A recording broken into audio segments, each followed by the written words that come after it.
ইনকিলাব মঞ্চের মুখপাত্র শরীফ ওসমান হাবিব, তাকে হত্যা চেষ্টার যে মামলা, এই মামলায় তদন্তে প্রাপ্ত দুজন আসামি সিবিয়ন দিউ এবং সঞ্জয় সিসিল, এই দুজনকে গ্রেপ্তার করা তদন্তকারী কর্মকর্তা, দুজনের বাড়ি এবং এটা শেরপুর হালুয়াঘাট, তাদেরকে গ্রেপ্তার করে তদন্তকারী কর্মকর্তা আজকে বিজ্ঞ আদালতে উপস্থাপন করে 7 দিনের রিমান্ড পাঠানো হয়।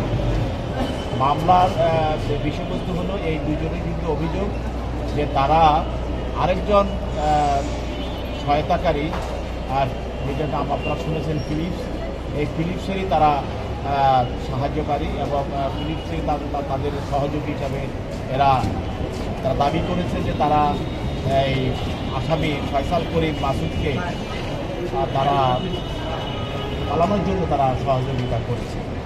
এবং এখানে যে একজন সিবিয়ন দিউ, সে কিন্তু সাবেক আওয়ামী লীগ এমপি জুয়েল আরেফ, তার ভাগ্নে। তারা দুজনেই বলেছে যে তাদের সঙ্গে পুলিশের সঙ্গে কথা হয়েছে এবং তাদেরকে একজন বলেছে যে পুলিশ তাকে এক জায়গায় দাঁড়িয়ে থাকার জন্য বলেছে।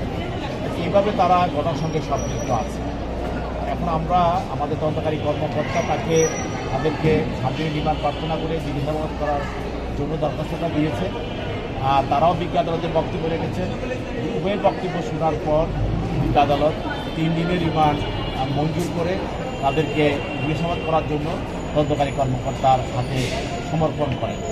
এবং তাদেরকে রিমান্ড দেওয়ার বিষয়টা হলো যে তাদেরকে জিজ্ঞাসাবাদ করা হবে কীভাবে তারা এটার সঙ্গে সম্পৃক্ত এবং কীভাবে আছে, অন্যরা কারা কীভাবে জড়িত আছে, সেগুলি বের করে আনা এবং প্রকৃত রহস্যটা উদ্ঘাটন করা। সে কি দেশের ভিতরে আছে না দেশের বাইরে আছে, সব কিছু এখনও তদন্তকারী কর্মকর্তার হাতে অবস্থান করছে।